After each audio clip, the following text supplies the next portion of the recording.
All right. Hope everybody had a good lunch. Motive, means, opportunity, guilty acts. That's the basic way to determine identity. So let's talk a little bit now about means, the tools to commit the crime.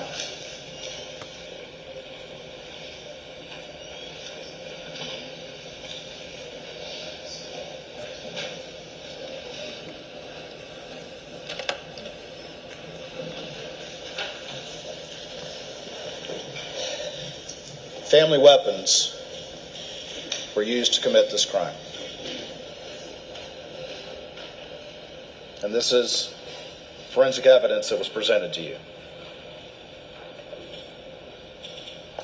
First of all, we'll talk about the blackout.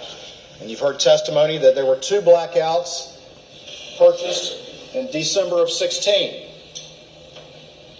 And that one went missing around Halloween of 17, years prior to these murders. And that a replacement without a thermal scope was bought in April of 2018. 3 blackouts that the defendant purchased could only account for 1 of them. And it's this 3rd blackout which is the one that's at issue. You heard from Paul's friend Will Loving.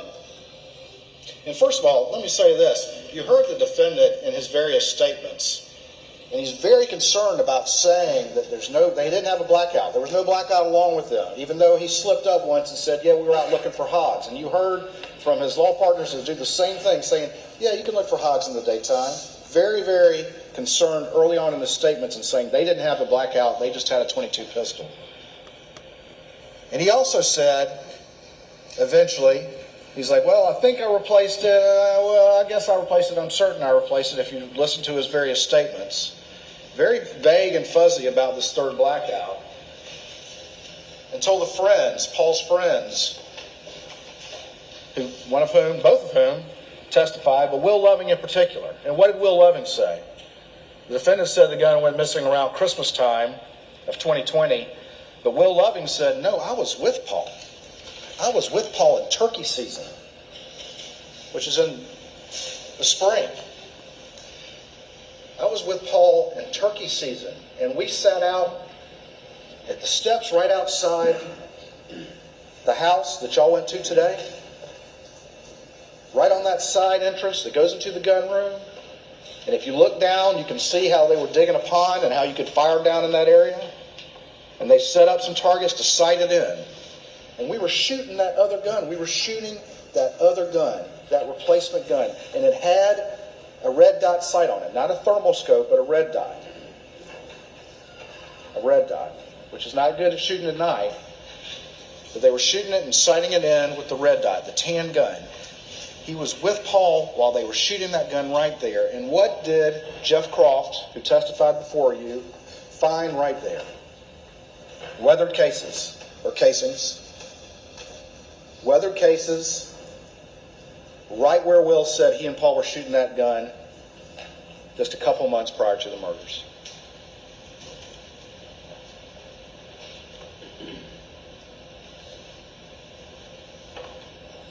S&B 147 grain blackout rounds. And those rounds and empty boxes, and the pictures are in evidence, and the rounds are in evidence, were found all over that property. S&B 147 grain blackout. There were full clips found, there were empty boxes found, and there were also cases found, S&B 147 grain blackout rounds found across the street at their shooting house. 2 separate locations on the property. But what's really important, again, goes back to what Will said. I was with Paul and we shot that replacement gun right there. Right there. And you heard forensic scientist Paul Greer testify that the 6 cases, items 2 through 7, the 6 cases found around Maggie that killed her,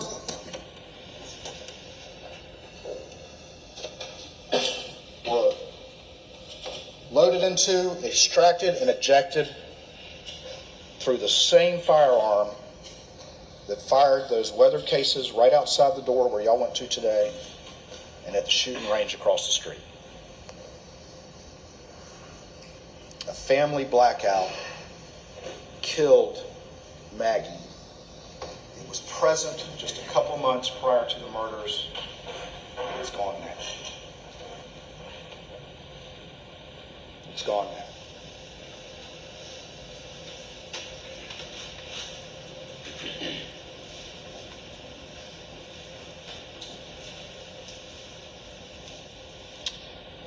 A family weapon the defendant cannot account for killed Maggie.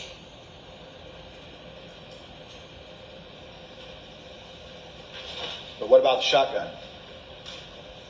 The 12-gauge shotgun that was loaded with one federal double-aught buck and one dry-lock #2 steel shot.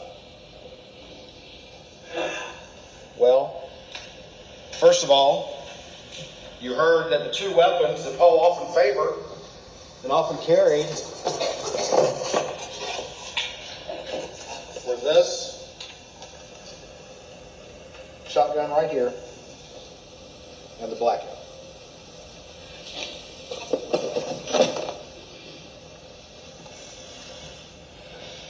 Those were his two guns, his favorite guns, aside from his deer rifle.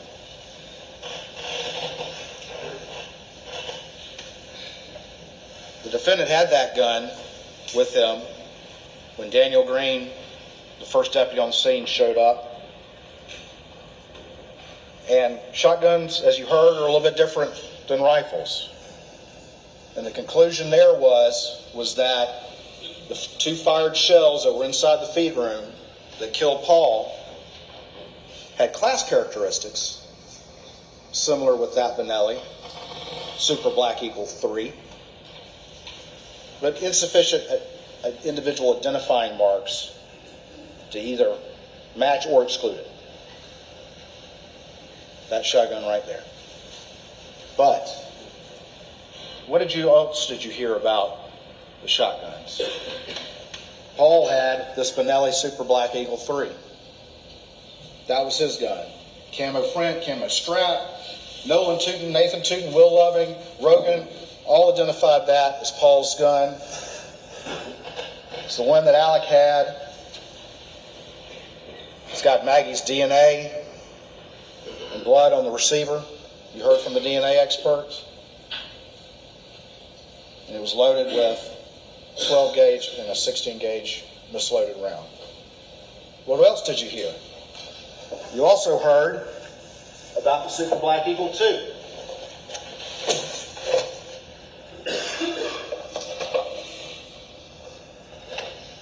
And you heard from Nolan and Nathan that this was Buster's gun. This is the Super Black Eagle 2 that had the Mojo sticker on it. And that was recovered during SLED's search of the residence the next day.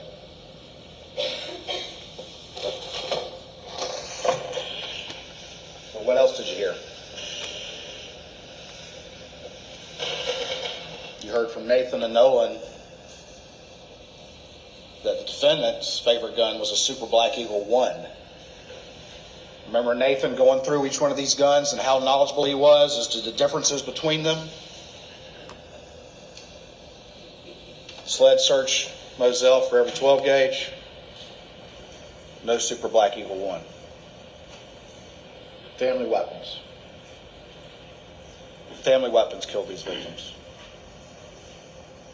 And on top of that, just like the S&B 147, well, not as much, but they're in evidence, federal double-aught buck and the Winchester dry-lock steel 2-shot rounds were recovered at various locations on the property.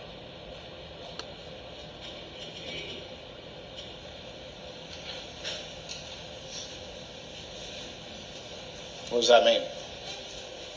We talked about motive, means. The defendant had the means to commit these crimes.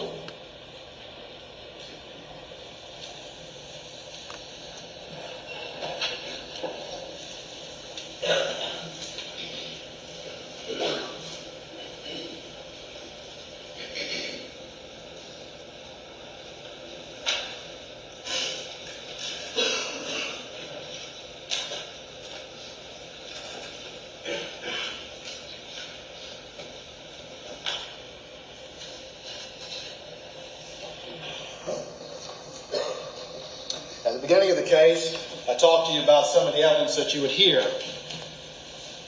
and I held up my cell phone.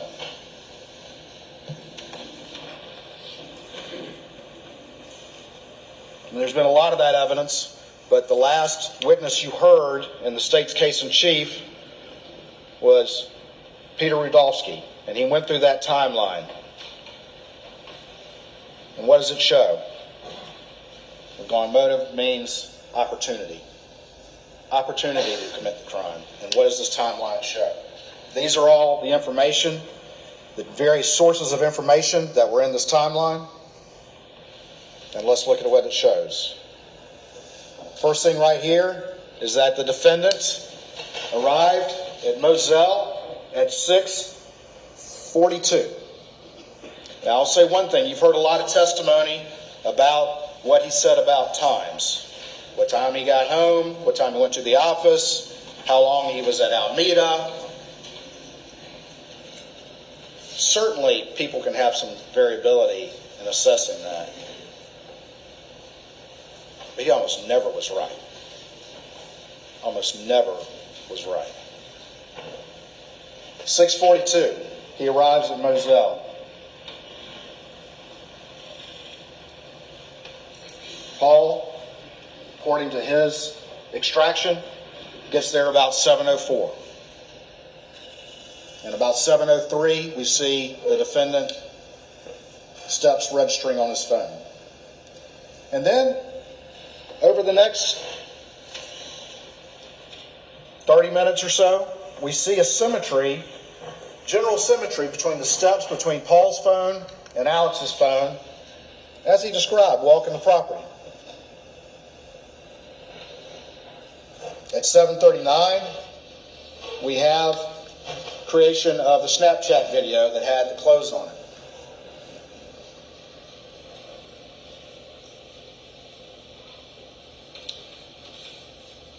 When that ultimately was recovered, and you saw the interview, it was shown to the defendant, who had provided his clothes that night. And at the first time, then, he started talking about changing his clothes, and we'll talk more about that later. Again, 7:55 to 8:05, we have some symmetry with the steps. We have Paul Murdaugh's battery life, and you heard from the experts that have reviewed Paul's usage, that like many kids his age, he's constantly flirting with it being low. But that doesn't stop him from using it, and you see that in the evidence in this case as well.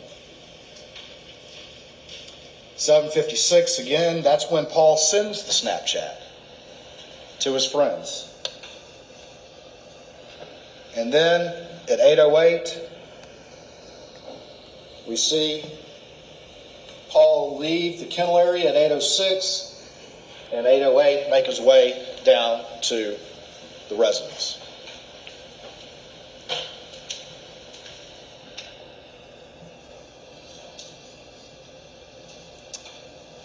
(8:05 to 8:09).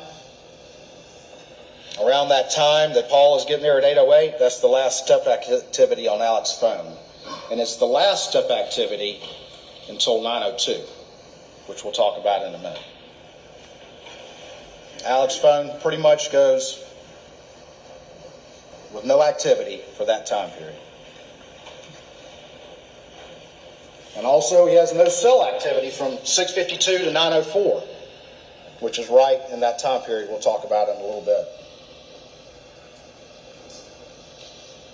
So, eating dinner. You heard the defendant talk about eating dinner. Paul is at that residence, if you look right here, from 8:14 down to 8:35. And again, that timeline exhibit, there's a big one and then there's a condensed one. And all of this is in there in evidence for y'all to look at. He's at that residence from 8:14 to 8:35.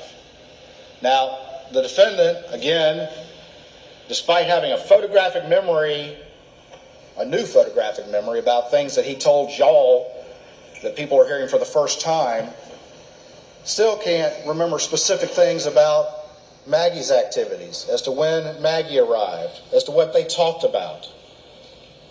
He can remember dropping his phone down in the console, but he can't remember things like that. He wants to remember things that help him try to explain to you why he never told the truth about maybe the most important thing he could tell law enforcement.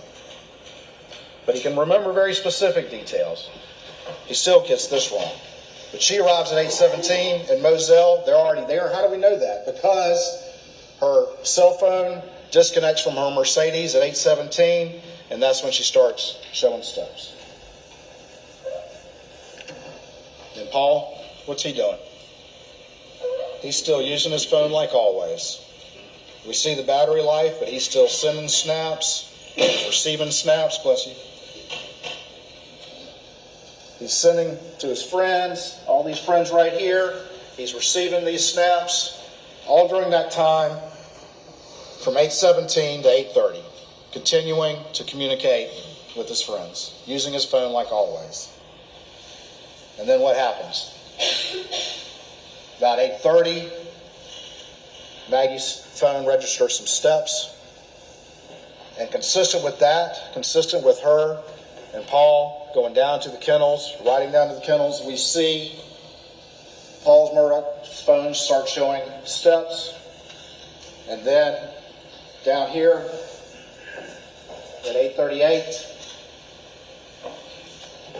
he's in that kennel area where those dots are. And if you look at that particular slide from 8:38 to 8:44, that's going to be the last GPS reading on Paul's phone, 8:44.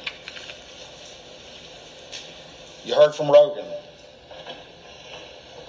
And you've heard from Rogan as it references this timeline. And Rogan tells you and told you from that witness stand that he was having a conversation with Paul about cash and the dog's tail. They were having an active conversation about that. Paul calls Rogan at 8:40 and they're talking about it. And Rogan says, send me a FaceTime, but if it doesn't work, send me a video.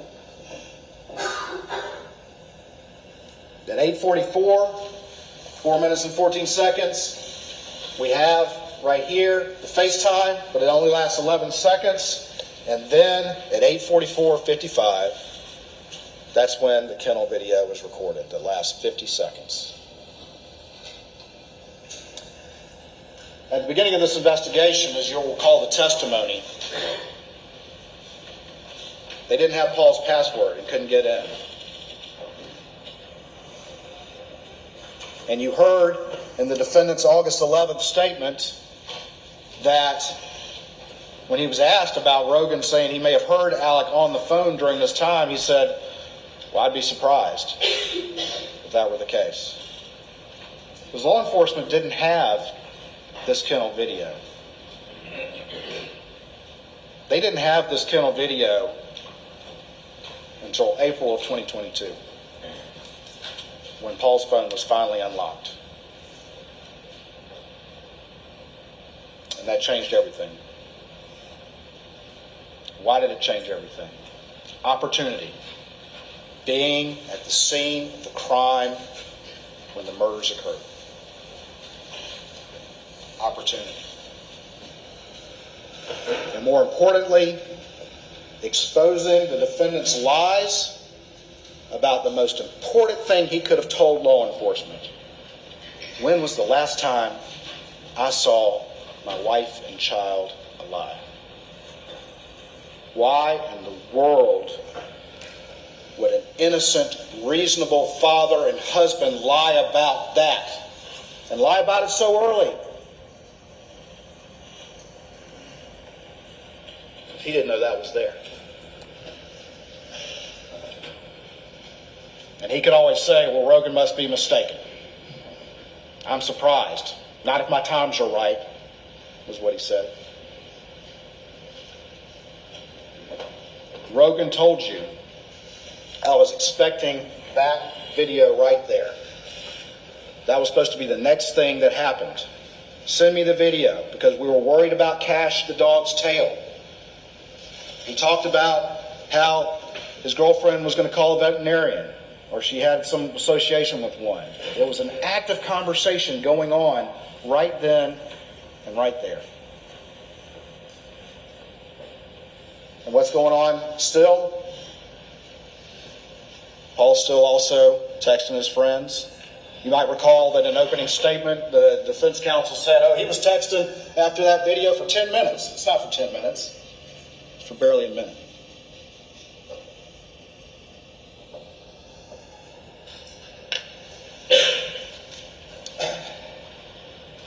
Down here, 8:48:58 to 8:49:01. That's the last time that Paul's phone was unlocked. And what do we know? We know that the defendant was there just minutes earlier at the scene of the crime with the victims.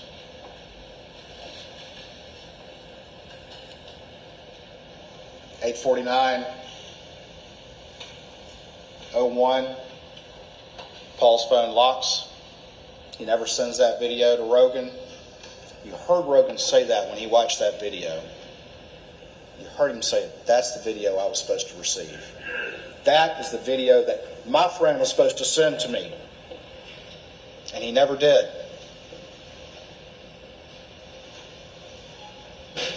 In fact, Rogan responds at 8:49:35, and he says, see if you can get a good picture of it. Mary Ann, his girlfriend, wants to send it to a girl. We know that's a vet. Tell him to sit and stay, and he shouldn't move around too much.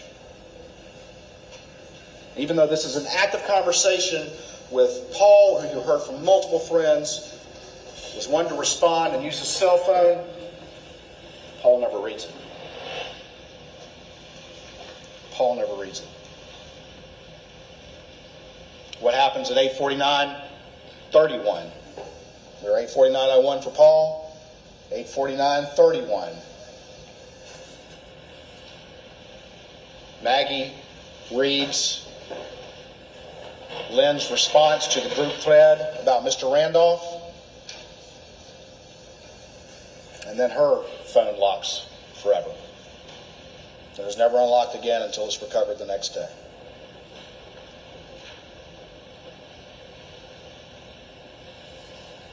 Down here, 6:08 and 1:10.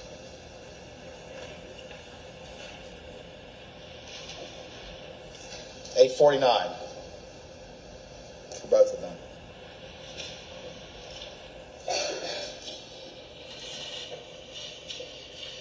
The defendant, after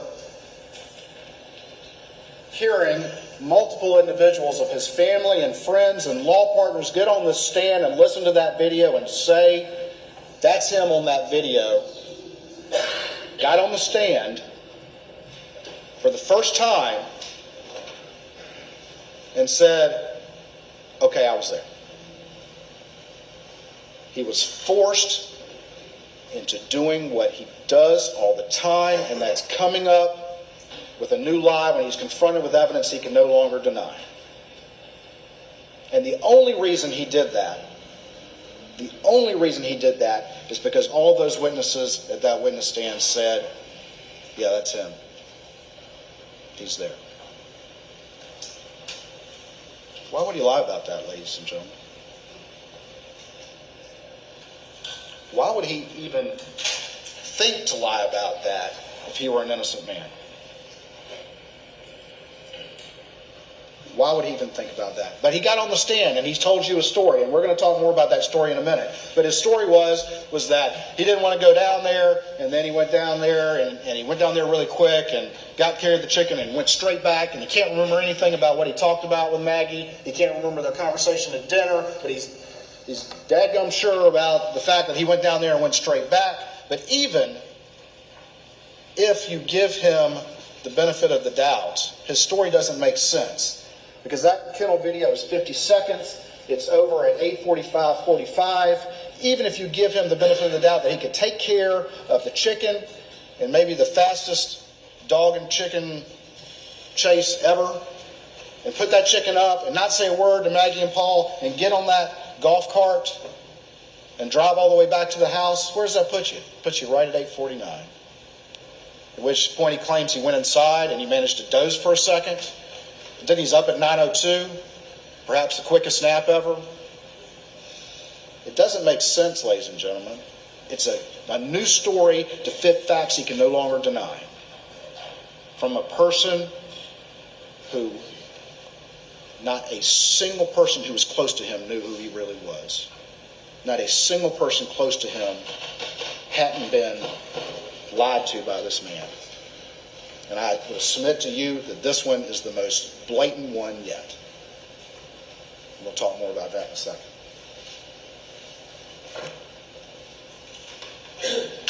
What happened at 8:49?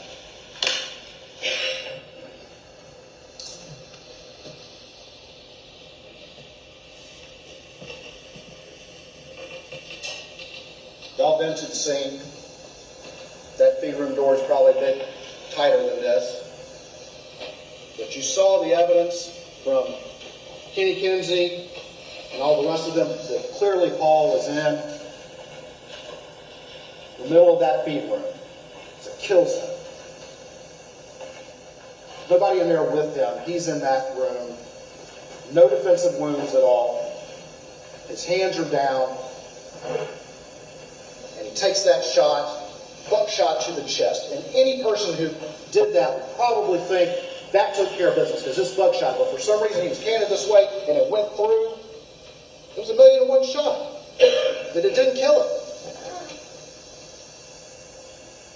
Alec thought it did. Alec, the lawyer, Alec, the prosecutor, Alec is thinking through that we'll see he's manufacturing an alibi, and he's also manufacturing the fact that there's 2 guns used. But we know, unlike the expert they called from Connecticut, where they can't even get ARs, who doesn't know about people riding around on property, he doesn't know about Paul and the 2 guns he likes to use, he doesn't know about his family and how common those guns are together. Says, well, his only conclusion is, oh, it would be practical for somebody just to fire out the clip. But this is him. This is Alec, the prosecutor, the lawyer. And he's thinking through this. He's thought through this. He's going to use 2 guns because it's going to confuse people that perhaps there are 2 shooters. But again, it doesn't make sense. 2 family weapons? But he thinks Paul's shot. And you heard the testimony that Paul appears in the feed room doorway. As Alex putting down that shotgun to pick up the blackout and is startled by Paul, and that's why the angle's like that, and catches Paul like that, and goes up into the ceiling, as you've heard the testimony from Kinsey. He blows his brains out. And what happens with Maggie right here? We see activity on Maggie's phone. You heard about sandal prints. You heard from Kenny Kinsey about the mark on her leg from the Polaris over there by the overhang next to the feed room. You've seen the diagrams and the crime scene photos of that all those cases are in that area between the doorway to the feed room and where Maggie was found. You heard that Maggie had no defensive wounds. You also heard Paul had sibling from that first shot, a close range shot, with no indication that he detected a threat from the person who fired that weapon. And why? Because it was him. Same with Maggie. Because Maggie sees what happens and she comes running over there, running to her baby. Probably the last thing on her mind, thinking that it was him who had done this. She's running to her baby while he's picked up the blackout and opens fire at close range, again with no defensive wounds. And she takes those 2 shots that you heard Dr. Reamer say were parallel, and it crumples her over. In those cases, you can see them move around. It takes that shot that goes through here, and she goes down flat, and then there's the shot in the back of the head.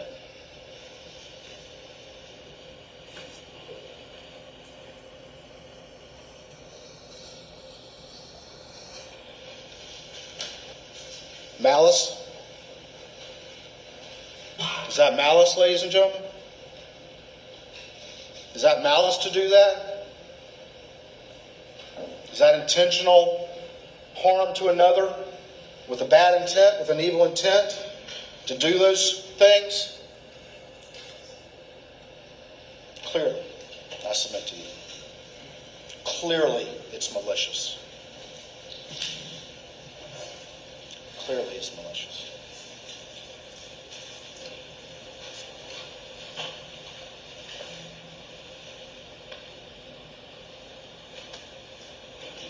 She was running to her baby. Heard that shot, was running to her baby when she got mowed down by the only person that we have conclusive proof was at that scene just minutes before, and who lied about that very fact until he could no longer do it to you last week.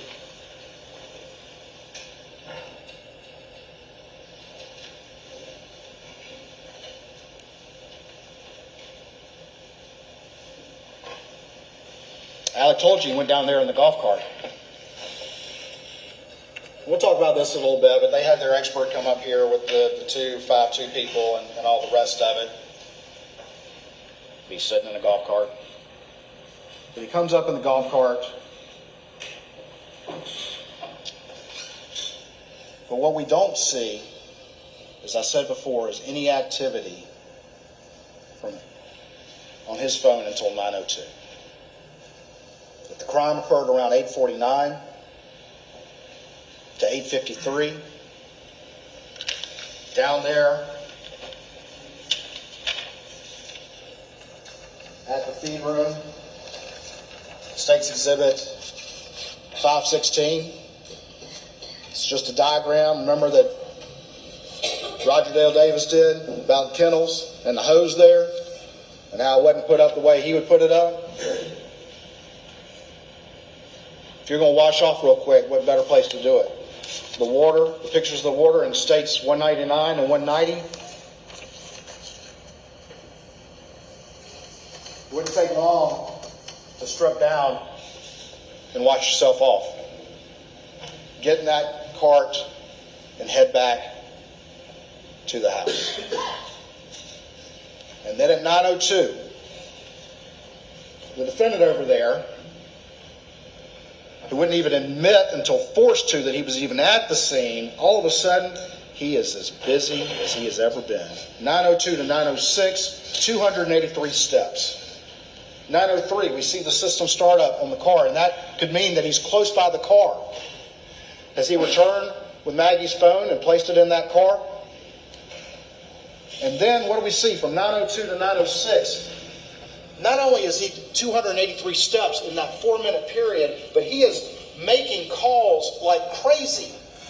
And I asked him, I said, what were you doing? What were you doing? And even though he has a photographic memory about things that he thinks will convince you, he could not answer what he's doing during this 4-minute period that is so illustrating of what we're talking about here. That for 4 minutes, he is not only going 283 steps. This is a defense exhibit, defense 156.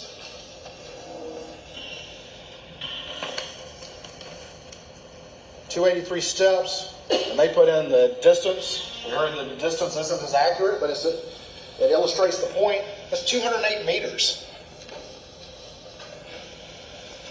Meter, roughly is a yard, a little bit more, a little bit less, I don't remember. But let's say it's 600 feet. It's a lot.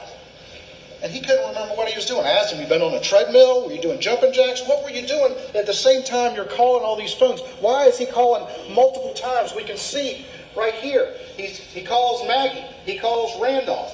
He calls Maggie again. All of that 4-minute period where he's moving around. But he couldn't remember what he was doing. Just getting ready.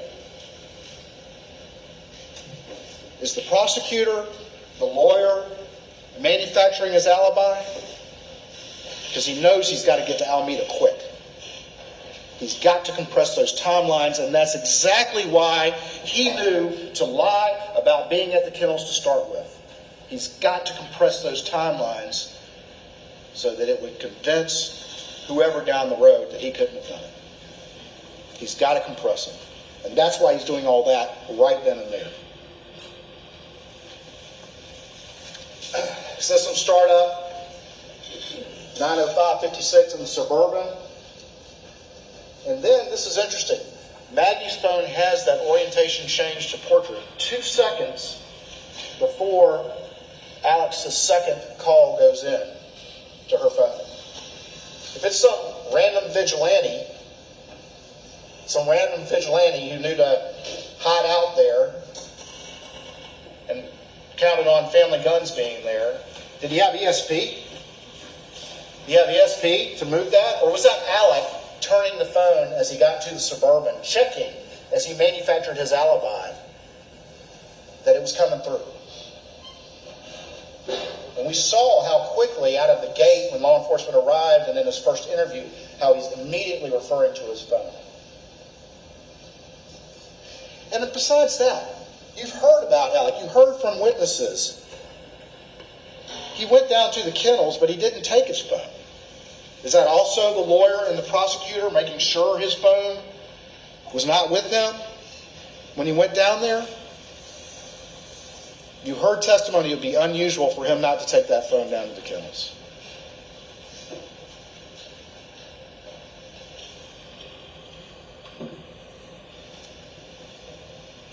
And then he gets underway. This call right here too. All those calls, all those steps, when his phone finally goes active, just minutes after he was at the scene with the victims and he lied about it and he's so busy. But let's take him at his word again. Why in the world, if he's calling her so much, if he's so busy and so concerned to call her as many times as that in a 4-minute period, why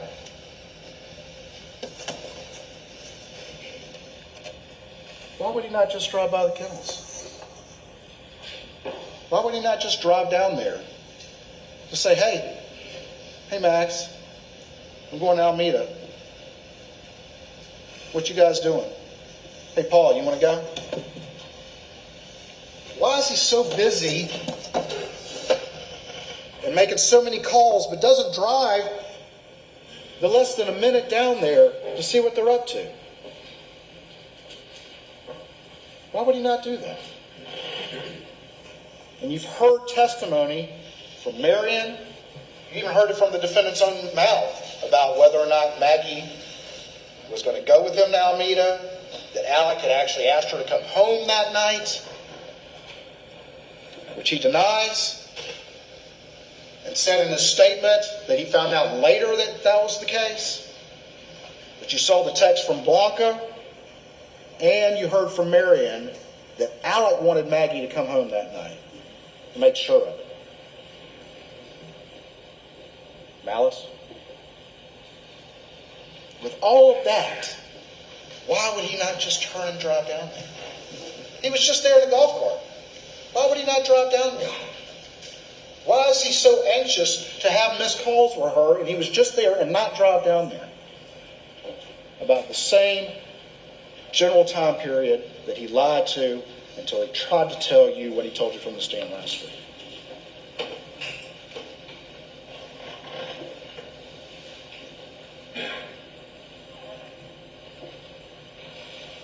Right here, the Suburban connects to the Alex's iPhone.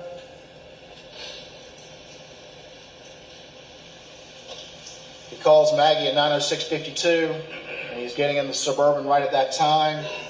Maggie's backlight goes off from 9:07 to 9:31, and you've heard the testimony from the various experts about the backlight.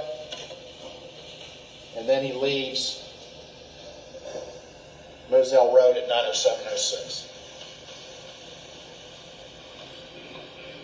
All of this is fitting together. He's on the move. At 9:08:36, He's right here doing 42 miles an hour, and there's Maggie's phone location. And at 9:08:42, he's just passed it. And at 9:08:58,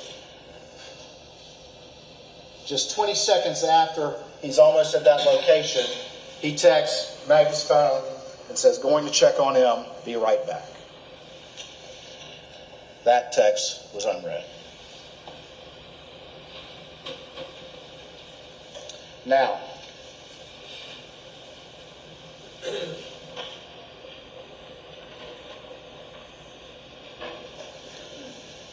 there's been a lot of discussion from all the experts about the backlight issue. And every single one of them said that there's a lot of variables about that light coming on. Every single one of them said it's not going to record an orientation change unless that light is on. And you heard from each one of the experts about those variables and about the fact that there's no guarantee that it's going to come on or not come on. And you heard from Paul McManigal about that issue. And they cross-examined him about that and all the rest of it, but it's just a common sense determination about how iPhones work. About how they work. That raised awake feature is set for actual somebody lifting it up in the normal course. It is not set to respond necessarily to violent motion like flipping it. And every single expert testified to that. Every single one of them did. And then, besides that, you'd have to accept the fact that Alec is driving by just moments prior to that time. All of these circumstances would have to go the other way of the reasonable inferences in this case. Paul McManigal got up there and testified as to these issues and as to the fact that there's no guarantee, in fact, more likely than not, that if the phone is violently thrown or flipped or frisbeed or whatever, it's not going to light up. And that's consistent with what every other expert said.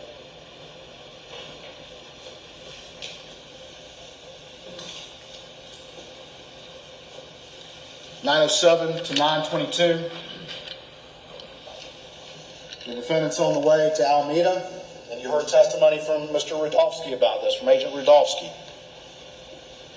He's hitting 74 miles an hour at night on that particular route. What's he in a hurry about? That's faster than he drove to work. Why is he in a hurry? Because he knows he has to compress that timeline. And then along the way, he's manufacturing the alibi by making these short calls. 60 seconds. He calls Chris Wilson.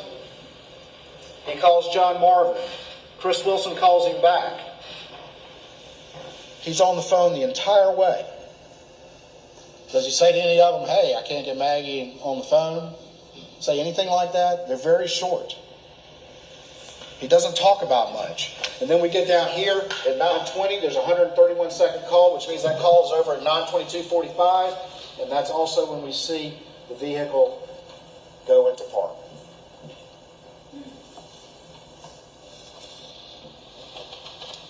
That's when we have the arrival at Alameda as well. And you heard from defense witnesses that, well, people would park around back right there. Okay. It's also, though, near these structures. There's that line right there. But what do we see? From 9:22 to 9:32, we've got 195 steps taken. We have him calling Libby Murdaugh, which would be calling the house 2 minutes later. And then from there, we have at 9:31 and 9:32, we have system startups on the Suburban, which you've heard from the experts could be from having that remote key in your pocket and walking near the car. 9:22 to 9:32 is the steps. At 9:31, you've got two system startups. And what did you hear from Shelley? That he called, but it still took a number of minutes before he came in. Well, that's about 6 minutes right there. Meanwhile, what's he so busy right there at Alameda? Meanwhile, Rogan is trying to call his friend to no avail. He tries to message Maggie. Tell Paul to call me.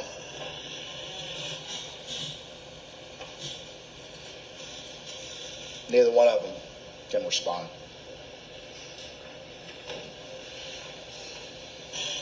Still a busy guy at Alameda. 9:35 and 9:45, we've got 60 steps. We also got another at 9:36, around the beginning of that time period, another hit on the system startup. 9:36 to 9:41. Down here, about a 5-minute period, we've got another hit. And then at 9:43:05, the Suburban moves out of park. He's not there very long. And he's moving around a lot, and he's sitting off that car while he's at Alameda. He told law enforcement multiple stories about his trip there. You heard Miss Shelley Smith talk about that. You heard her talk about him trying to tell her how long he had been there. He says he was just trying to tell her the truth. But that's not how she felt. And Blanca didn't feel the same way when he tried to talk to her about what he was wearing that night. Both of these being people that's worked for that family for a long time. But he's a busy guy during all of this. Leaving Alameda, we have the pause. 9:44 and no seconds to 9:44 and 54 seconds. And that's during the time period that Alec calls that phone of Maggie's again. This is the time period where he remembered, because I asked him on cross, and he remembered very specifically about his phone falling down in the console and that whole story. Is that true, ladies and gentlemen? Or is he coming up with some details on the fly when he can't remember more important things, like what was the last conversation you had with your wife and child when you jetted down to the kennels and back? What did y'all talk about at dinner? What were you doing from 9:02 to 9:06? Those are questions he doesn't want to answer. But would a reasonable person remember those things? Would they not replay in their mind every day the last conversations that they had? Why would he remember that console story? Because he lies convincingly and easily, and he can do it at the drop of the hat. You've heard testimony about that. He's been doing it to all the people who trust him for years. And he did it to y'all. He's manufacturing an alibi. He's smart. He's a good lawyer. His family has a history of prosecution. He understands these issues. That's why this case is a case that had to be figured out this particular way, because he knows what to do to try to prevent evidence from being gathered. And if you listen to his statements again and listen to the questions he asks, he's asking questions like that. He's trying to figure out, what did the police have? What did they know? He's a prosecutor trying to manufacture his alibi, and we see this again. He calls Paul. He sends a text, "Call me, babe." Of course, none of that's read or responded to. And then, at 9:52:15, he calls Chris Wilson. "Call me if you up. Call me if you up." And Chris calls back, and they chat for about 2 minutes, including the connection time. 2 minutes. And what does Chris Wilson say? Well, he says it was a normal conversation. Well, of course it is with this guy. He's convincing. But what does Chris say? The only thing that they talked about was Chris bringing up some case. And then Alec was like, hey, I got to go. I'm at Alameda. Did Alex say, hey, I'm trying to get home. I can't get Maggie on the phone. I've called her like 6 times. Paul won't answer either.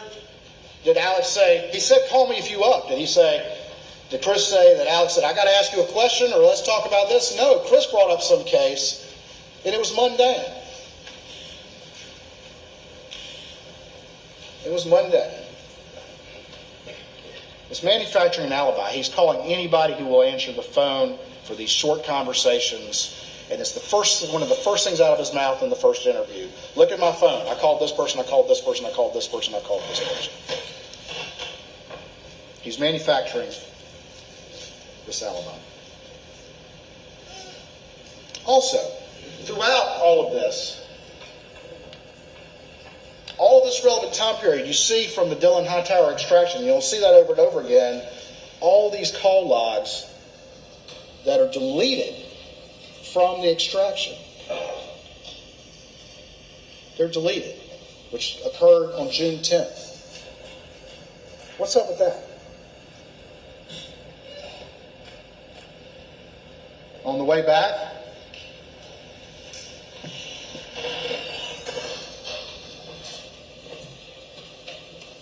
and these are defense exhibits 141 and 142.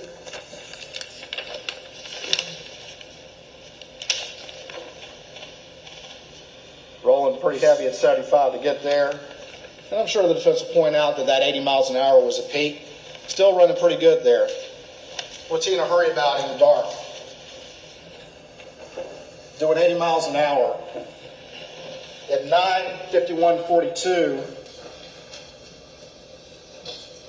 rolling 80 when he texts Chris, call me if you're up.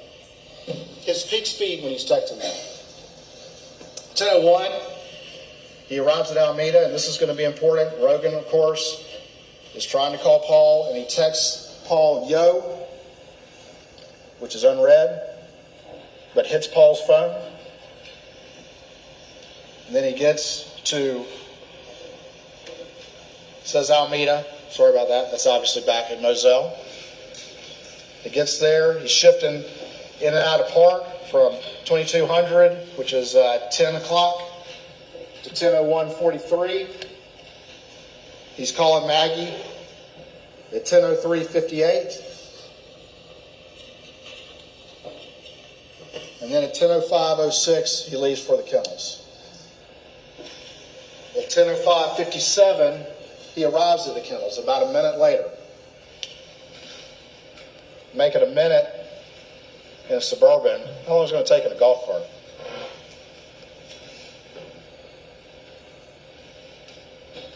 At 10:05:57, he arrives at the kennels. And 10:06:14 is the 911 call. Now, there's a lot of back and forth with him about that, but in his statements, with what he told his law partners that he went in great detail over about his activities that night, including lying to them about ever going to the kennels, he was very clear that he got out of the car and went and checked Paul and Maggie. One time he said to see if they're breathing, another time to say to check a pulse. You've seen the horrific injuries they'd suffered. 19 seconds.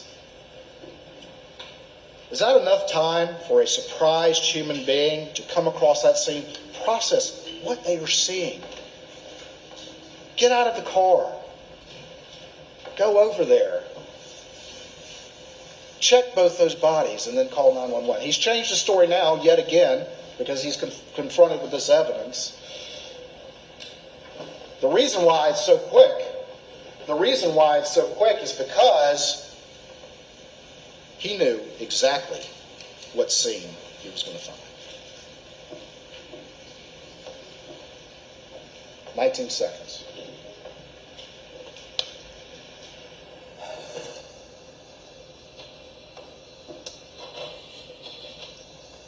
During that 911 call, and you can hear it on the 911 call, he leaves for the residence from 10:11 to 10:14, and you can see the map points on there.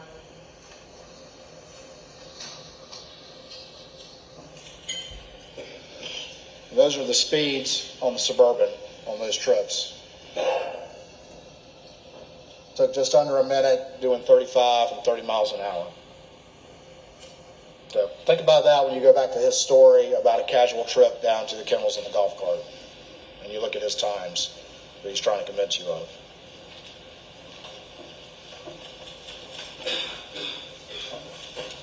(10:17), he gets off the 911 call. He calls Randy. He calls Randy again. He calls John Marvin. And then we see at 10:20 and 8 seconds, Paul's phone reflect that auto lock thing that could be, as you heard from the testimony, it not recognizing a face. And this is interesting. As we'll see over the next few slides, he spends a whole lot of time trying to call Rogan Gibson. He told you, oh, well, he's a good boy, he lives down the street, he lives close by. He's calling Rogan before he calls many of his family. Before he calls Buster. Calling Rogan multiple times. And those texts would have come in on Paul's phone. What's he so concerned about? He said he turned Paul over and his cell phone popped out.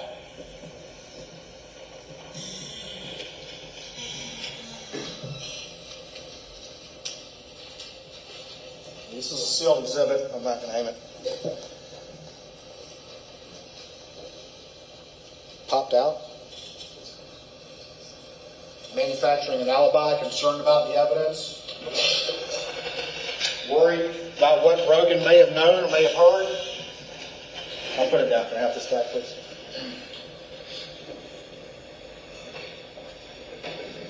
I'm sorry, Mr. Sheriff. Thank you, Mr. Sheriff.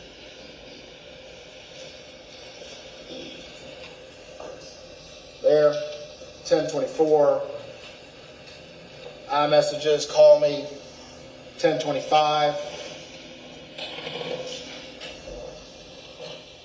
10:29. 10:25, the first deputy's on the scene. 10:29, calling Randy. 10:30, Rogan again.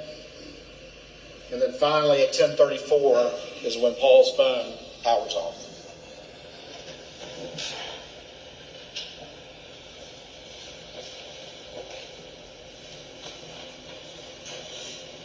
Opportunity.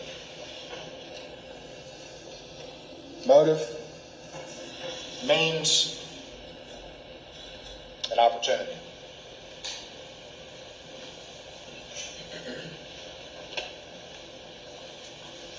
Guilty conscience.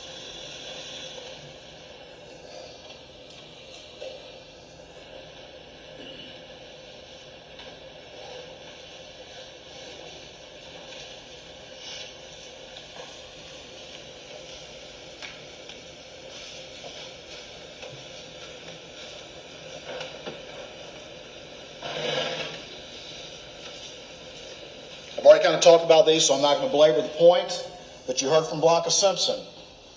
Blanca Simpson said he was wearing like a polo shirt when he left. He was wearing this shirt in the Vinnie Vine. She recognized both of those.